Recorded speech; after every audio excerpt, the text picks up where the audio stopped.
Smoking causes cancer. Smoking kills. புகைப்பிடித்தல் புற்றுநோயை உண்டாக்கும் மற்றும் உயிரை கொல்லும். Consumption of alcohol is injurious to health. மது அருந்துதல் உடல்நலத்திற்கு கேடு. Subscriber Real Life Incident inspired by subscribers. இந்த சந்தாதாரர்களின் உண்மை சம்பவம் உங்களால் உருவாக்கப்பட்டவை. டேய், நம்ம கன்னியாகுமரி நாகர்கோவிலுக்கு பக்கத்திலே பார்த்தோன்னா ஒரு பெரிய சுடுகாடும் இருக்குது. அந்த சுடுகாட்டில் நான் கற்றுக்கிட்டேன் இந்த ஒரு விஷயம் கிட்டத்தட்ட மாத கணக்கில் கற்றுக்கிட்டேன். அண்டு உனக்கே தெரியும், சின்ன வயசுலேருந்து எனக்கும் இந்த பேய் பிசாசுகளை பார்க்கணுன்னு ஆசையாக இருந்துட்டுருக்கு. உடனே இப்போவே அந்த கன்னியாகுமரி நாகர்கோவில் பக்கத்தில் இருக்கிற பெரிய சுடுகாட்டுக்கும் போகிறாங்க.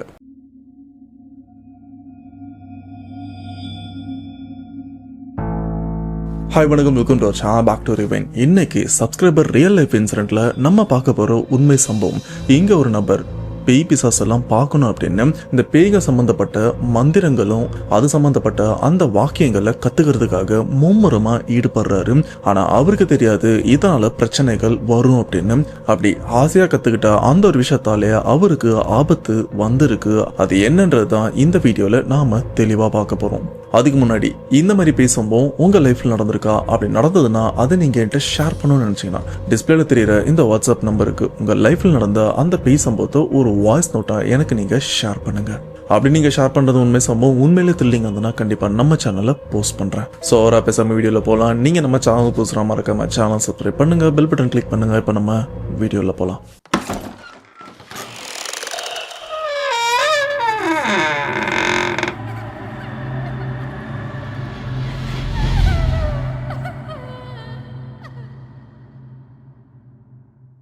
இந்த உண்மை சம்பவத்தை நமக்கு ஷேர் பண்ண சப்ஸ்கிரைபர், இவரோட நேம் மதுரை வீரன். இவர் மதுரையும் சேர்ந்தவரும். இப்போ மதுரையில இருக்காருன்னு கேட்டீங்கன்னா அங்க இல்ல, சவுதியில எலக்ட்ரிஷியனா வேலை பார்த்துட்டும் இருக்காரு. அண்ட் இந்த பேய் சம்பவம் இவரோட லைஃப்ல நடந்திருக்கான்னு கேட்டீங்கன்னா இவருக்கு நடக்கல, இவருடைய ஒரு பெஸ்ட் ஃப்ரெண்டுக்கு தான் இந்த ஒரு சம்பவமும் நடந்திருக்கு.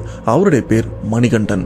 அட நான் ஆரம்பத்தில் சொல்லியிருப்பேன்ல, ஒருத்தர் இந்த இடத்துல இந்த பேய்களை பார்க்கறதுக்காக மாந்திரிகம் மந்திரம் எல்லாம் கத்துக்கணும் அப்படின்னு ரொம்பவே மும்முரமா இருந்தாரு அப்படின்னு. அந்த நபர் வேற யாருமே இல்ல, மணிகண்டன் இவர் தான். இந்த சம்பவத்தை நமக்கு ஷேர் பண்ண மதுரை வீரன் அண்ட் மணிகண்டன் இவங்க ரெண்டு பேருமே சின்ன வயசுல இருந்து ஃப்ரெண்டும். சொல்ல போனா ரெண்டு பேருமே ஒரே ஸ்கூல்ல படிச்சவங்க. இதுல மணிகண்டன் மதுரை வீரன் இவருடைய ஊருக்கு பக்கத்து ஊரை சேர்ந்தவர். சின்ன வயசுல இருந்து ரொம்பவே பெஸ்ட் ஃப்ரெண்ட்ஸா இருந்துட்டு இருக்காங்க. அண்ட் மணிகண்டன் இவர்கிட்ட இருக்கிற ஒரு நல்ல குணம் என்ன தெரியுமா? அவரை நம்பி ஏதாச்சும் ஒரு ரகசியம் ஏதாச்சும் ஒரு விஷயத்த சொல்லிக்கிட்டே இதை நான் உன்கிட்ட மட்டும் தான் ஷேர் பண்ணியிருக்கேன், தயவு செஞ்சு வேற யாருக்கும் ஷேர் பண்ணாத அப்படின்னு சொன்னா அந்த நபர் செத்தாலும் சரி அந்த ஒரு விஷயத்த வேற யாருக்கும் ஷேர் பண்ண மாட்டாரு. அந்த அளவுக்கு மதுரை வீரன் இவருக்கு ரொம்பவே நம்பிக்கையான ஒரு நபரா இருந்துட்டு இருக்காரு.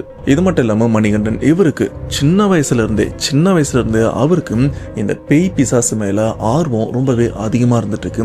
பேய்னா எப்படி இருக்கும், அது நம்மளை பார்த்தா என்ன பண்ணும், நம்மளை கொண்டுருமா இல்ல நம்ம உடம்ப ஆக்கிரமிக்குமா, அப்படி நம்மளை கொல்றதுனா அந்த இடத்துல இருந்து இந்த மாயஜாலெல்லாம் பண்ணி நம்மளை கொல்லுமா இல்ல நம்ம உடம்புல இறங்கி அது நம்மளை ரொம்பவே டார்ச்சர் பண்ணி அதன் மூலியமா நமக்கு பயத்தை ஏற்படுத்தி நம்மளை தன்னைத்தானே சாகிற அளவுக்கு பண்ணுமா அப்படின்னு இந்த மாதிரி பலவிதமான குழப்பங்கள் மணிகண்டன் அவருக்கும் சின்ன வயசுல இருந்தே இருந்துட்டு இருக்கு.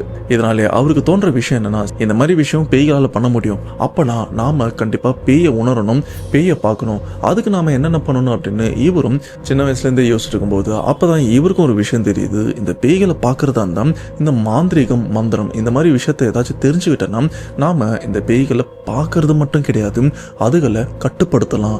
அதுவும் கட்டுப்படுத்துறது மட்டும் கிடையாது, கட்டுப்படுத்தி நமக்கு தேவையான விஷயங்களை அதுகிட்ட இருந்து வாங்கிக்கலாம் அண்ட் அதையும் பண்ண வைக்கலாம் அப்படின்னு ஒரு சில விஷயங்கள் மணிகண்டன் இவருக்கும் தெரிஞ்சதுக்கு அப்புறம் ஆர்வம் இன்னும் அதிகமாகுது.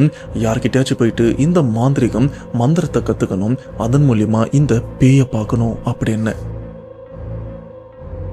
அதன் மூலியமா மணிகண்டன் அவருக்கு தெரிஞ்ச சரௌண்டிங்ல இந்த மந்திரம் சொல்லித்தர, அதாவது இந்த மாந்திரிகம்லாம் சொல்லித்தர நபர் யாராச்சும் இருக்காங்களா அப்படின்னு தேடி பார்க்கும்போது ஒரு நபரும் இவருக்கு அறிமுகமாகிறாரு. அந்த நபர்கிட்ட போயிட்டு எனக்கு மாந்திரிகம் கத்துக்கணும், அதன் மூலியமா நான் பேயை பார்க்கணும் அப்படின்னு சொல்லும்போது அந்த நபர் சிம்பிளா நான் சொல்லித்தரேன் வா அப்படின்னு மணிகண்டன் இவரையும் கூப்பிட்டுருக்காரு. அந்த மணிகண்டன் அவர்கிட்டயும் கொஞ்சம் காசும் வாங்கியிருக்காரு. ஏன்னா மோஸ்டா எல்லாருமே ஃப்ரீயா சொல்லி தருவாங்களான்னு கேட்டா கஷ்டம் தான். அதே போலதான் அந்த நபரும் அதுக்குண்டான அந்த தொகையை வாங்கிட்டு மணிகண்டன் அவருக்கும் ஒரு சில மந்திர வார்த்தைகளை சொல்லியும் தராரு. பட் இத பயிற்சி மூலியமா தான் சொல்லி தர வேண்டி இருக்கும். எடுத்த உடனே இதை போய் படி அப்படின்னு சொன்னா அது இவருக்கும் ஆபத்தாகும், மணிகண்டன் அவருக்கும் ஆபத்தாகும். ஸோ இதனால தம்பி, இந்த மாதிரி நீ பேய் பிசாசெல்லாம் பார்க்கறதா இருந்தா ஆரம்பத்தில் உன்னுடைய மன உறுதி ரொம்பவே வலிமையா இருக்கணும்.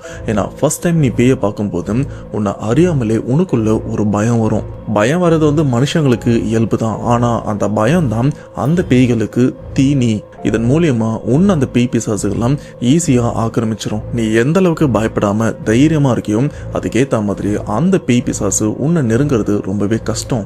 இதனால நீ மன ரீதியாகவும் சரி உடல் ரீதியாகவும் சரி ரொம்பவே வலிமையா இருக்குன்னு சொல்லும் போது மணிகண்டன் இவரும் அதுக்காக கொஞ்சம் தயாராகிறாரு. அதுக்கப்புறம் அந்த நபர் ஒரு சில மந்திர வார்த்தைகள்லாம் சொல்லி கொடுக்கவும் ஆரம்பிக்கிறாரு. இப்படி ஒரு மாசம் மட்டும் இந்த பயிற்சியும் முடியுது. முடிஞ்சதுக்கு அப்புறம் மணிகண்டன் வாழ்க்கையிலே முதல் தடவையா அந்த நபர் சொல்லி கொடுத்த அந்த வார்த்தைகளை பயன்படுத்தி ஏதாச்சும் ஒரு ஆன்மா கிட்ட பேசணும் அப்படின்னு இவரும் யோசிக்கிறாரு. ஆனா பேய்களுக்கு நான் எங்க போறது அப்படின்னு இவனும் யோசிக்க, அப்பதான் இவங்க ஏரியால ஒரு வீட்டுல ஒரு இறப்பு ஏற்படுது. ஒரு வயசானவங்க இறந்து போயிருக்காங்க போல இருக்கு. சரி, ஒருத்தவங்க இறந்துருக்காங்க அன்று நம்ம சின்ன வயசுல இருந்தே கேள்விப்பட்டது, அந்த நபர் இறந்துட்டாங்கன்னா அவங்க வீட்டை சுத்தி சுத்தி தான் அழுதுட்டும் இருப்பாங்க. இது மட்டும் இல்லாம அந்த இறந்து போன ஆன்மா அந்த உடம்புக்குள்ள போகிறதுக்கு ரொம்பவே போராடிட்டும் இருக்கும். ஸோ இதுதான் சரியான நேரம், நம்ம கத்துக்கிட்ட வித்தைய அந்த இடத்துல காட்டலாம் அப்படின்னு மணிகண்டன் இப்ப கிளம்பி அந்த இறப்பு நடந்த அந்த வீட்டுக்கும் போறாரு. இப்படி அந்த இறப்பு நடக்கிற அந்த வீட்டுக்கு பக்கத்துலயும் வராரு. அந்த வீட்டுல இருந்து கொஞ்சம் தள்ளி நின்று இந்த மந்திர வார்த்தைகளை அப்படியே கண்ணை மூடி அப்படியே பயன்படுத்தவும் ஆரம்பிக்கிறாரு. அதன் மூலியமா அங்க இருக்கிற ஆன்மா கிட்ட பேசுறதுக்காக. பட் முத தடவை அந்த மந்திரத்தை பயன்படுத்தும் போது அவங்களுக்கு சக்சஸ் கிடைக்குமா அப்படின்னு கேட்டீங்கன்னா கொஞ்சம் கஷ்டம் தான்.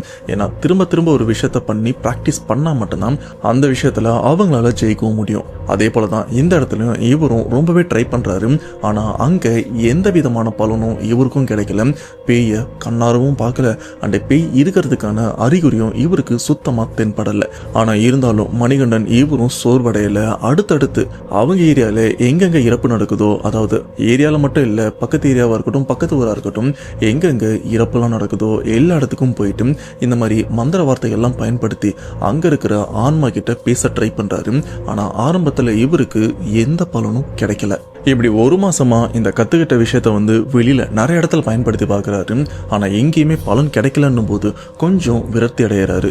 இதனாலே அந்த மந்திரம் சொல்லி கொடுத்தாருல அந்த நபரை பார்த்து, என்ன நீங்க சொல்லி கொடுத்தீங்க, எங்க போனாலும் இந்த மந்திரத்தை பயன்படுத்தினா எதுவுமே எனக்கு கிடைக்கல, எதுவுமே நடக்கல அப்படின்னு சொல்லும் போது அந்த நபர் சிம்பிளா சொல்லிடுறாரு. அதாவது கத்து கொடுத்த அந்த நபர் குரு, நீ இவ்வளவு பயன்படுத்தி உனக்கு இந்த ஒரு விஷயம் ஒர்க் அவுட் ஆகலன்னா இதுக்கு மேல இது உனக்கு செட் ஆகாதுன்னு தோணுது. சோ இதோட இந்த ஒரு விஷயத்தை விட்டுட்டு உன் வேலையை பாரு அப்படின்னு சொல்ல. ஆனா இருந்தாலும் மணிகண்டன் இல்ல எனக்கு கண்டிப்பா இந்த ஒரு விஷயம் கத்துக்கிட்டு ஆகணும், இதன் மூலியமா நான் பேய் இருக்குன்னு பார்த்தே ஆகணும் அப்படின்னு ரொம்பவே வற்புறுத்தும் போது அந்த குரு அவரும் வேற வழி இல்லாம, சரிப்பா இன்னும் நீ கத்துக்கணும்னா இன்னும் செலவு பண்ண வேண்டியிருக்கும், அதுக்கு நீ தயாரா அப்படின்னு கேட்கும்போது மணிகண்டன் இவரும் முடிஞ்ச வரைக்கும் நிறைய செலவு பண்ணி பார்க்கறாரு.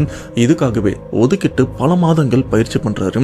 ஆனா எந்த ஒரு விஷயமும் அந்த சமயம் அவருக்கு ஒர்க் அவுட் ஆகல. இது இன்னொரு சைட்ல பாத்தீங்கன்னா மணிகண்டன் அவருடைய வீட்டுல, டேய் எத்தனை நாள்டா வேலைக்கு போகாம வீட்லயே இருப்பா அப்படின்னு திட்டும்போது மணிகண்டன் இவருக்கும் புரிஞ்சிருக்கு, ஆமா நாமளும் அந்த மந்திர மாந்திரிகம் எத்தனை மாசமா கத்துக்கிட்டு அதை பயன்படுத்தி பார்த்துட்டோம், ஒண்ணுமே ஒர்க் அவுட் ஆகல, பேசாம வேலைக்கு ட்ரை பண்ணலாம் அப்படின்னு வேலைக்கு ட்ரை பண்ணியிருக்காரு. அண்ட் அவருக்கும் சவுதியில வேலையும் கிடைச்சிருச்சு. அண்ட் அதுக்குண்டான ஏற்பாடு இந்த விசாவா இருக்கட்டும் டிக்கெட்டு இது எல்லாத்தையுமே ரெடி பண்ணிட்டாரு. இன்னும் ஒரு சில நாட்கள்ல இவரும் சவுதிக்கு கிளம்பி போக போறாரு. இப்படி அந்த நாட்களும் கழியுது. அந்த சவுதி போகிறதுக்கு இன்னும் 2 நாள் தான் இருக்கு. அந்த 2 நாளைக்கு முன்னாடி மதுரை வீரன் அவரும் அவங்க ஊர்ல தான் இருந்துட்டு இருக்காரு. அவர்கிட்ட போயிட்டு, டேய் நானும் சவுதிக்கு வேலை அப்ளை பண்ண, வேலையும் கிடைச்சிருச்சு, இன்னும் 2 நாள்ல கிளம்ப போறேன் அப்படின்னு சொல்லும் போது ஃப்ரெண்டு அவருக்கும் ரொம்பவே சந்தோஷம். டேய் உனக்கு தான் தெரியும்ல நானும் அங்கதான் வேலை பார்த்துருக்கேன் அப்படின்னு சொல்லும் போது இப்படி 2 பேருமே ஜாலியா பேசிட்டு இருக்காங்க. அப்போ மணிகண்டன் இவரும் தான் நண்பர்கிட்ட, மச்சான் நான் ஊருக்கும் போக போறேன் அண்ட் இப்போ எனக்கு ஒரு உதவி பண்ணுவேன் அப்படின்னு கேட்கும்போது நண்பர் அவரும், சரி வெளியூர் போக போறான், ஏதாச்சும் எமர்ஜென்சியா இருக்கும், ஒருவேளை காசா இருக்குமா என்னன்னு தெரியல, சரிடா என்ன உதவி வேணும் நான் பண்றேன் அப்படின்னு சொல்லும் போது, டேய் நம்ம கன்னியாகுமரி நாகர்கோவிலுக்கு பக்கத்திலே பார்த்தோன்னா ஒரு பெரிய சுடுகாடும் இருக்கு.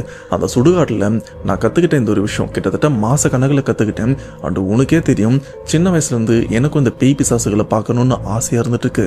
ஆனா இப்ப வரைக்கும் அதுக்குண்டான அறிகுறி கூட நான் பார்த்ததே கிடையாது.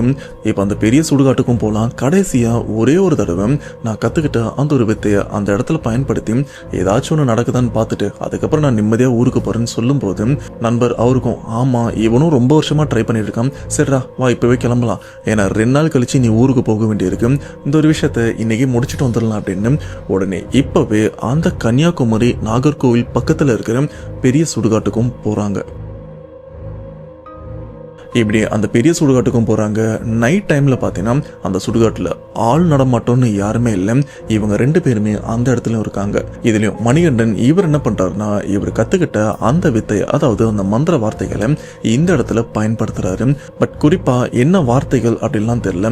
இந்த சம்பவத்தை நமக்கு ஷேர் பண்ண நண்பர் அவருக்கும் அது என்ன வார்த்தைன்னு தெரியல.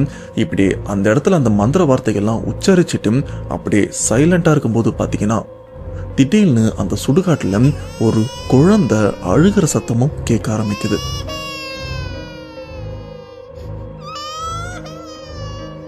ஆனா ஆரம்பத்துல இந்த குழந்தை அழுகிற சத்தம் இவங்க 2 பேருக்குமே ஏதோ பூனை அழுகிற சத்தம் அப்படின்னு தான் நினைச்சிருக்காங்க. ஆனா போக போக இன்னொரு குரலும் கேக்குது. அது குரல் சொல்றதை விட இன்னொரு அழுகிற சத்தமும் கேக்குது. அது வேற யாருமே இல்லை. இப்ப இந்த இடத்துல ஒரு குழந்தை அழுகுதா, அப்படியே பக்கத்துல ஒரு பெண் கதறி அழற சத்தமும் கேக்குது. 2 சத்தமும் ஒரே நேரத்துல இவங்களுக்கும் கேட்கும்போது 2 பேருமே பயந்தும் போறாங்க. அண்ட் இவங்க இருக்கிற அந்த சுடுகாட்டை சுத்தி சுத்தி பாக்குறாங்க. அந்த இடத்துல ஓரளவுக்கு வெளிச்சம் நல்லாவே இருந்துட்டு இருக்கு. இன்கேஸ் அங்க ஆட்கள் யாராச்சும் போனாங்கன்னா ரொம்பவே தெளிவா தெரியும் ஆளுங்க யாரோ போறாங்க அப்படின்னு. ஆனா இவங்க கண்ணு கெட்டின தூரம் வரைக்கும் ஆளுங்கன்னு யாருமே இல்லை. ஆனா அழுகிற சத்தம் ரொம்பவே அதிகமா தெளிவா கேட்கும்போது மணிகண்டன் இவருக்கும் பயம் வருது. அதை விட அதிகமா நண்பர் இவருக்கும் பயங்கரமா பயம் வருது. அப்ப நண்பர் அவரும் கேட்கிறாரு, டேய் என்னடா பண்ண, என்னடா சொல்லி தொலைச்சேன், திடீர்னு இந்த இடத்துல குழந்தை அண்டு ஏதோ ஒரு பொம்பளை அழற சத்தம் கேட்குது, எனக்கு என்னவோ பயமா இருக்கு, தயவு செஞ்சு இந்த இடத்த விட்டு வந்துரு போயிடலாம் அப்படின்னு சொல்லும்போது மணிகண்டன் அவரும், இல்லடா நான் பேய பார்க்கணும் அப்படின்னு தான் இந்த வார்த்தைகள்லாம் சொன்னேன், ஆனா இந்த இடத்துல குழந்தை அழற சத்தமும் கேட்குது அண்டு ஏதோ பொம்பளை அழற சத்தமும் கேட்குது, டேய் ஏதாச்சும் உதவி பண்றா அப்படின்னு மணிகண்டன் இப்ப அவரோட நண்பரான மதுரை வீரன் அவர்கிட்டயும் உதவி கேட்காரு, உதவி பண்ணுறா அப்படின்னு. இதுல இந்த நண்பர் இவரால என்ன பண்ண முடியும், ஏன்னா இவருக்கு இதை பத்தி எந்த ஒரு விஷயமும் தெரியாது. மணிகண்டன் இவர் மட்டும்தான் இந்த ஒரு விஷயத்த கத்துக்கிட்டு ப்ராப்பரா கத்துக்கிட்டு வந்திருக்காரு. ஆனா அப்பதான் அவருக்கே தெரியுது நாம மோசம் போயிட்டோம் அப்படின்னு. அப்படி என்ன மோசம் போயிட்டோம் அப்படின்னு பாத்தீங்கன்னா, அந்த குரு அந்த மந்திர வார்த்தைகள்லாம் சொல்லி கொடுத்தா அந்த குரு இந்த மந்திர வார்த்தைகளை எதுக்காக பயன்படுத்தணும், எந்த சூழ்நிலையில பயன்படுத்தணும் அப்படின்ற ஒரு விஷயத்தையே இது வரைக்கும் மணிகண்டன் இவர்கிட்ட சொன்னதே கிடையாது, சொல்லவும் இல்லை. ஒருவேளை மணிகண்டன் இவரு ரொம்பவே டார்ச்சர் பண்ணதுனால அந்த ஆளும் இதான் அந்த மந்திர வார்த்தை அப்படின்னு எதையோ சொல்லி கொடுத்துட்டாரா அப்படின்னு கூட கிளியரா தெரியல. இதுக்கப்புறம் இவங்க 2 பேருமே இந்த இடத்த விட்டு கிளம்பலாம், அதாவது அந்த சுடுகாட்டை விட்டு கிளம்பலாம் அப்படின்னு 2 பேருமே அந்த இடத்த விட்டு கிளம்பி நடந்து போயிட்டும் இருக்காங்க. அப்படி நடந்து போயிட்டு இருக்கும்போது பாத்தீங்கன்னா இவங்க பின்னாடி அந்த குழந்தை அழுதுட்டு இவங்க பின்னாடி வர சத்தம் ரொம்பவே தெளிவாகவும் கேட்குது. மணிகண்டன் இவரும் பயப்படுறாரு, கூட இருக்கிற மதுரை வீரன் இவரும் பயங்கரமா பயப்படுறாரு. டேய் என்னத்தரா சொல்லி தொலைச்சேன், அந்த குழந்தை ஏதோ நம்மளை ஃபாலோ பண்ணிட்டு வர மாதிரி இருக்கு, ஏதோ பிரச்சனை மாட்டிட்டோம் அப்படின்னு அவரும் பயப்பட, சரி இந்த இடத்த விட்டு தப்பிச்சா போதும் அப்படின்னு அவங்க 2 பேருமே அந்த இடத்த விட்டு முடிச்ச வரைக்கும் ரொம்பவே வேகமா வராங்க.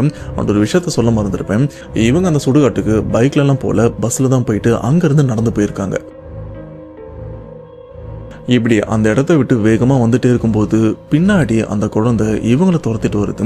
இது மட்டும் இல்லாம அந்த பெண் அழற சத்தம் இவங்க பின்னாடியே துரத்திட்டு வந்துட்டு இருக்கு. இப்படியே வந்துட்டு இருக்கும்போது கொஞ்சம் தூரத்துல ஒரு கோவில் இருக்கிறதையும் பாக்குறாங்க. ஆனா டைரக்டா இவங்க அந்த கோவிலுக்குள்ள போனாங்களான்னு கேட்டீங்கன்னா கோவிலுக்குள்ள எல்லாம் போல, ஏன்னா இந்த ஊரை விட்டு போனா போதும் அப்படின்னு தான் இருக்காங்களே தவிர அங்க போய் உட்காரணும்லாம் தோணல. இவங்களும் அந்த கோவில் தாண்டி எல்லாம் போயிடுறாங்க. ஆனா அந்த கோவிலை தாண்டி போனதுக்கு அப்புறம் பாத்தீங்கன்னா அந்த குழந்தையோட சத்தமும் சரி அந்த பெண்ணோட சத்தமும் அப்படியே கொஞ்சம் கொஞ்சமா குறையவும் ஆரம்பிக்குது. அப்பதான் இவங்க 2 பேருமே அப்படியே நின்று திரும்பியும் பாக்குறாங்க. அப்போ அந்த இடத்துல அந்த குழந்தையோட உருவமா இருக்கட்டும் அந்த பெண்ணோட உருவமா இருக்கட்டும் 2மே அந்த கோவில் எல்லைக்கு அந்த பக்கம் இருந்து இவங்களே ஒரு மாதிரி பார்த்துட்டு கத்திட்டோம். அது கத்துதா இல்ல அலறுதான்னு கூட தெரியல, அந்த மாதிரி ஒரு பயமுறுத்துற சத்தத்தை கொடுத்துட்டு அங்கேயே நின்றுட்டும் இருக்கு. அப்ப இவங்க 2 பேருக்குமே தெளிவா தெரியுது, சரி இது 2ஆல இந்த கோவிலோட எல்லையை தாண்டி வர முடியாது, இப்போதைக்கு நாம சேஃபா இருக்கோம் அப்படின்னு இவங்களும் அங்க இருந்து கிளம்பிடுறாங்க. இப்போ இவங்க 2 பேருமே இந்த இடத்த விட்டு கிளம்பி டைரக்டா எங்க போறாங்கன்னு பாத்தீங்கன்னா இந்த மந்திரத்தை சொல்லி கொடுத்த அந்த குரு அவர்கிட்டயும் போயிட்டு, யோ நீ என்ன எனக்கு மந்திரம் கத்து கொடுத்த, ஏதோ பேய பார்க்கணும் தான் கத்து கொடுத்தேன்னு நினைச்சேன், ஆனா அங்க ஏதேதோ என்ன குழந்தைலாம் துரத்திட்டு வருது, என்ன மந்திரத்தை கத்து கொடுத்த அப்படின்னு கேட்கும்போது அந்த நபரும், எப்பா அந்த சமயத்தில் நீ கேட்டதால ஏதோ ஒரு மந்திரத்தை சொல்லி கொடுத்துட்டேன், இப்ப என்ன பிரச்சனை அப்படின்னு கேட்கும்போது, இல்ல நீங்க சொல்லி கொடுத்த அந்த மந்திரத்தை ஒரு சுடுகாட்டுல ஒரு பெரிய சுடுகாட்டுலயும் பயன்படுத்தினேன், அங்க இருக்கிற ஒரு குழந்தையும் ஒரு பெண்ணும் என்னை துரத்திட்டு வராங்க, தயவு செஞ்சு என்னை காப்பாத்துங்கன்னு சொல்லும்போது இப்போ இந்த குரு இவர் என்ன பண்றாருன்னா சரி நான் உன்னை காப்பாத்துறேன் அப்படின்னு அந்த பெண் அந்த குழந்தையோட ஆன்மாவை இப்போ இந்த இடத்துக்கும் வர வைக்கிறாங்க. வர வச்சதுக்கு அப்புறம் அந்த 2 ஆன்மாகிட்டையும் கேட்கறாங்க. அதுலயும் அந்த பெண் ஆன்மாகிட்ட கேட்கும்போது தான் இவங்களுக்கு ஒரு விஷயம் புரியுது. இந்த ஆன்மா இவங்களை துரத்தி வந்ததுக்கு காரணம் இவங்களை பழி வாங்கணும் இல்ல கொல்லணுமோ இல்ல உதவி கேட்கணும் அப்படின்னு தான். இது மட்டும் இல்லாம அந்த பெண் ஆன்மா கூட இருக்கிற ஒரு குழந்தை ஆன்மா, இவங்க வேற யாருமே இல்ல, அம்மா அண்ட் அவங்க குழந்தை. ஏதோ ஒரு காரணத்தினால பாத்தீங்கன்னா இந்த குழந்தை இறந்த கொஞ்ச நேரத்துல அம்மா இவங்களும் இறந்துட்டு இருக்காங்க. அப்படி அவங்க இறந்ததுல இருந்து அந்த இடத்துல ஆன்மாவா சுத்திட்டு வந்துட்டு இருக்காங்க. யாராச்சும் உதவி பண்ண வருவாங்க அப்படின்னு இவங்களும் ரொம்ப நாளா காத்துட்டு இருக்கும் போதுதான் மணிகண்டன் இவரும் வாலண்டியரா வந்திருக்காரு. அண்ட் ஏதோ இந்த மந்திர வார்த்தைகள்லாம் சொன்னதுக்கு அப்புறம் ஓகே இவன் தான் நமக்கு உதவி பண்றது கரெக்டான ஆள் அப்படின்னு அந்த ஆன்மா இவரையும் துரத்திட்டு வந்திருக்கு. பட் அந்த ஆன்மாவால இவங்களுக்கு ஏதாச்சும் பிரச்சனை வருமானு கேட்டீங்கன்னா பிரச்சனை எதுவுமே இல்லை. ஸோ இந்த ஒரு காரணத்தினாலே அந்த ஆன்மாவுக்கு என்னென்ன உதவி பண்ணணுமோ அது எல்லாத்தையுமே பண்ணியிருக்காங்க. ஆனா அந்த உதவி என்னன்றது அவங்களும் சொல்லலை. நானும் கொஞ்சம் கேட்டு பார்த்தேன், பட் சொல்லலை.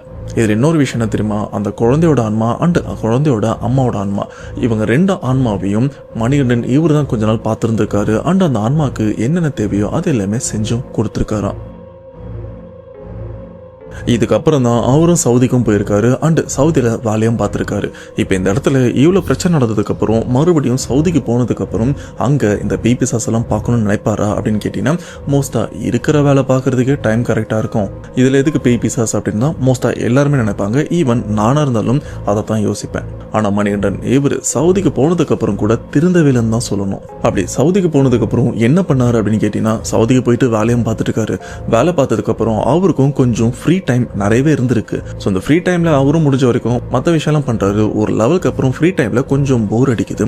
அப்படி போர் அடிக்கும் போது தான் அவருக்கும் பேசாம நம்ம ஏன் சவுதியில இந்த மாந்திரிகம் விஷயம் இந்த பிபிசாஸை கூப்பிடக்கூடாது அப்படின்னு அவருக்கும் தோணி இருக்கு.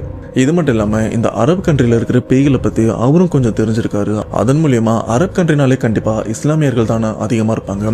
ஸோ அவங்களோட நம்பிக்கைப்படி ஜின்கள் அதிகமா இருந்துட்டு இருக்கு. அப்படிப்பட்ட ஜின்னை நாம ஏன் பார்க்க கூடாது, வசியம் பண்ணக்கூடாது, அண்ட் நம்ம வசியம் பண்ணி ஏன் நமக்கு தேவையான விஷயங்களை அதுகிட்ட கேட்கக்கூடாது அப்படின்னு ஒரு ஆசை இவருக்கும் தோணி இருக்கு. அதன் மூலியமா இவரும் கொஞ்சம் வீடியோல அப்படி இப்படின்னு கொஞ்சம் ரெஃபரன்ஸ் எடுக்கிறாரு. அதாவது அந்த மந்திர வார்த்தைகள்லாம் கலெக்ட் பண்ணி ஜின்களை வசியம் பண்றதுக்காக அந்த ஒரு விஷயத்திலையும் ஈடுபடுறாரு. ஈடுபட்டது மட்டும் இல்லாம அந்த ஜின்களை வசியமும் பண்ணிடுறாரு. இந்த ஒரு விஷயம் ஒரு சைடு நடந்துட்டு இருக்க, ஆனா பையன் ஊருக்கு போயிருக்கானே, இன்னும் அம்மாவுக்கு கால் பண்ணல அப்படின்னு அம்மா இவங்களுக்கும் ரொம்பவே கஷ்டமா இருக்கு. கிட்டத்தட்ட 1 வாரம் வரைக்கும் மணிகண்டன் அவருடைய போன் சுவிட்ச் ஆஃப் இல்லைன்னா நாட் ரீச்சபிள் அப்படின்னு இருந்துட்டு இருக்கு. அம்மா ரொம்பவே கஷ்டப்பட்டு இருக்காங்க. இந்த கேப்ல நண்பனான மதுரை வீரன் இவரும் சவுதிக்கு போயிட்டு இருக்காரு. சரி இவன் மட்டும்தான் தெரிஞ்சவன், வேற யாருமே தெரியாது அப்படின்னு அம்மா இவருக்கும் கால் பண்றாரு. டேய் அவன் என்னாச்சுன்னு தெரியலடா, ஃபோன் பண்ணாலும் எடுக்கவே மாட்டான், கொஞ்சம் என்னன்னு பாருன்னு சொல்லும்போது இதுல மதுரை வீரன் இவர் வேற கம்பெனில வேலை பார்க்கறாரு அண்ட் மணிகண்டன் அவரும் வேற கம்பெனில வேலை பார்க்கறாரு. அண்ட் இவங்க 2 பேருக்குமே டிஸ்டன்ஸ் கொஞ்சம் அதிகமா இருந்துட்டு இருக்கு. ஸோ இதனாலே மதுரை வீரன் இவரும் மணிகண்டனுக்கு கால் பண்றாரு. ஆனா லைன் போகவும் இல்லை.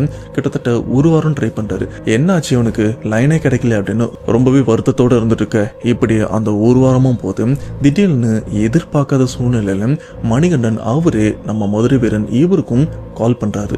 அப்பதான் மணிகண்டன் அவரும் நடந்த விஷயத்தையும் சொல்றாரு. நான் ஆல்ரெடி சொல்லியிருப்பேன், ஜின் வசியம் பண்றதுக்காக ஒரு சில மந்திர வார்த்தைகள்லாம் உச்சரிச்சுட்டு வந்திருப்பாரு. அதுக்கேற்ற மாதிரி ஜின் வந்துருது. இப்படி ஜின் வந்ததுக்கு அப்புறம் வாழ்க்கையிலே முதல் தடவையா ஜின்னை பார்க்கும்போது அவருடைய அந்த பயம், அந்த ஒரு ஆச்சரியம் அவரால் கண்ட்ரோல் பண்ணவே முடியல. அந்த அளவுக்கு பார்க்கறதுக்கு பிரம்மாண்டமா அண்டு பயம் ரொம்பவே அதிகமா இருக்கிற மாதிரி ஒரு உருவத்தை நேர்லயும் பார்த்திருக்காரு. அண்டு மணிகண்டன் இவருடைய நினைப்பு என்னன்னா ஜின் நம்ம கண்ட்ரோலுக்கு வந்துருச்சு அப்படின்னு. அதுக்கேற்ற மாதிரி அங்க வந்த ஜின் அதுக்கு அதாவது ஜின் எனக்கு இந்த விஷயம்லாம் வேணும் அப்படின்னு அது கேட்கும்போது அந்த ஒரு விஷயத்த மணிகண்டன் இவரால் நிவர்த்தி பண்ண முடியல.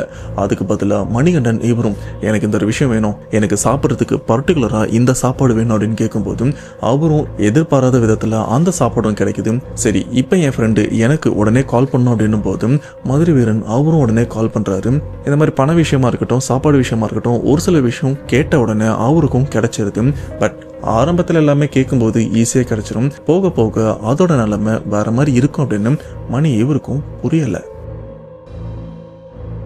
இப்படி ஆரம்பத்தில் நல்லா போயிட்டு இருந்தா அந்த ஒரு விஷயம் 2023 தான் சவுதியில் மணி இவர் வேலை செய்கிற அந்த ஒரு கம்பெனி ஒரு கேம்பும் கொடுத்துருக்காங்க. அங்கே தான் அந்த கம்பெனியில் வேலை செய்கிற எல்லாருமே தங்கியும் இருக்காங்க. அன்னைக்கு எல்லாருமே நல்லா தூங்கிட்டு இருக்கும்போதும் திடீர்னு அந்த கேம்பில் இருக்கிற எல்லாருமே அலற மாதிரி ஒரு விஷயமும் நடக்குது.